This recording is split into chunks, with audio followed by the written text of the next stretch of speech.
దెబ్బకు దెబ్బ. అనగనగా ఒక ఊరు. ఆ ఊళ్ళో సుబ్బన్న అనే రైతు ఉండేవాడు.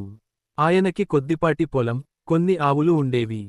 పంటలో కంటే పాలలోనే త్వరితమైన రాబడి ఉండటం చేత తన దగ్గరున్న ఆవుల సంఖ్యను ఎక్కువ చేసుకున్నాడు సుబ్బన్న. చివరికి సుబ్బన్న దగ్గర ఆవుల సంఖ్య ఎంత ఎక్కువైందంటే ఆయనకిక తన ఆవుల్లో ఒకదాన్ని కొట్టం బయట కట్టేయక తప్పలేదు. కొట్టంలో చోటు లేదు మరి. తన దగ్గరున్న ఆవులన్నింటిలోకి అణకువైన ఒక సన్నని ఆవును బయట కట్టేస్తున్నాడిప్పుడు సుబ్బన్న. ఆ ఆవు చాలా మంచిది. అది ఎంత మంచిదంటే ఏ సమయంలోనైనా పాలిచ్చేది మంచిగా. దూడను వదలాల్సిన పనికూడా లేకుండానే పాలిచ్చేంత సాధువైన ఆవు అది. సుబ్బన్న దగ్గర ఒక మంచి కోడిపుంజు కూడా ఉండేది. రోజూ ఇంకా తెల్లవారకుండానే అది తన గంభీరమైన కూతతో వీధిలోని వారందర్నీ నిద్రలేపేది. ప్రతిరోజూ ఆ కోడిపుంజు కూసే మూడవ కూతకు సుబ్బన్న మేలుకొని పాలు పిండటానికి కొట్టంలోకి పోయేవాడు. సుబ్బన్న దినచర్యను గమనించిన పక్కింటామె, పిసినారి పుల్లమ్మ కు ఒక దురాలోచన వచ్చింది. ఇక ఆమె రోజూ తొలి కోడి కూతకే మేలుకోవడం మొదలెట్టింది. లేచిన వెంటనే గబగబా సుబ్బన్న దొడ్లోకి పోయేది. కొట్టం బయట కట్టేసి ఉంచిన ఆవు పాలన్నీ చకచకా పిండేసుకుని ఇంటికి పారిపోయేది. పాపం, మూడో కోడికూతకు మేలుకొన్న సుబ్బన్న దొడ్లోకి పోయి చూస్తే బయట కట్టేసిన ఆవు పాలిచ్చేది కాదు. కారణం అర్థంకాక సుబ్బన్న అయోమయంలో పడిపోయాడు. ఓ 4 రోజులు. ఇక లాభం లేదని తానే స్వయంగా కాపలా ఉండి ఒక రాత్రంతా మేలుకుని చూశాడు, మాయమవుతున్న ఆవుపాలన్నీ ఎటు పోతున్నాయో తెలుసుకునేందుకు. కోడి కూసిందో లేదో ఒక స్త్రీ రూపం దొడ్లో ప్రత్యక్షమైంది. అది నేరుగా ఆవు దగ్గరకే వెళ్ళి ఆత్రంగా పాలన్నీ పిండుకున్నది.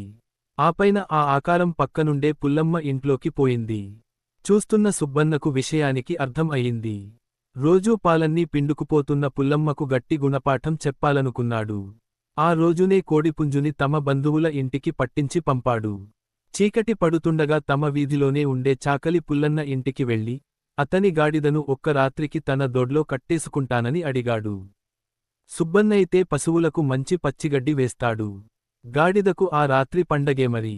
అందుకనే ఒక్క రాత్రేమిటి, ఎన్ని రాత్రులైనా సరే పట్టుకు పొమ్మ అన్నాడు పుల్లన్న. ఇక సుబ్బన్న రోజూ కొట్టం బయట ఆవును కట్టేసే స్థానంలో ఆ గాడిదను కట్టేసి దానికి బాగా పచ్చిగడ్డి వేశాడు. దొరక్క పచ్చిగడ్డి దొరకడంతో కడుపుబ్బేట్టుగా తిన్నది ఆ గాడిద. చీకట్లో ఎవరైనా చూస్తే దాన్ని ఆవే అనుకుంటారు. అన్నీ అమర్చిన తరువాత సుబ్బన్న ఒక మూలగా చోటు చూసుకుని హాయిగా నిద్రపోయాడు. ఇక మరునాడు తెల్లవారుజామున కోడి కూయలేదు. రోజూ సరైన సమయానికి వచ్చే పుల్లమ్మ ఆ రోజు కాస్త తడబడి, అయ్యో, చాలా ఆలస్యమైందే అన్నట్లు గబగబా దొడ్లోకి ప్రవేశించి నేరుగా ఆవు దగ్గరికి పోయింది. ఆత్రంలో దాని ఆకారాన్నిగాని పరిమాణాన్ని గాని గమనించకుండానే పాలను పిండేందుకు కూర్చుంది. అలా కూర్చుందో లేదో ధబీమని ఒక గట్టి తన్ను శబ్దం, ఆ వెంటనే టంగుమన్న ఇత్తడి కుండ శబ్దం, అయ్యో మన్న అరుపు వెలువడ్డాయి. బెదురుకున్న గాడిద పుల్లమ్మను మళ్లీ మళ్లీ తన్ని ఒళ్ళు హూనం చేసేసింది.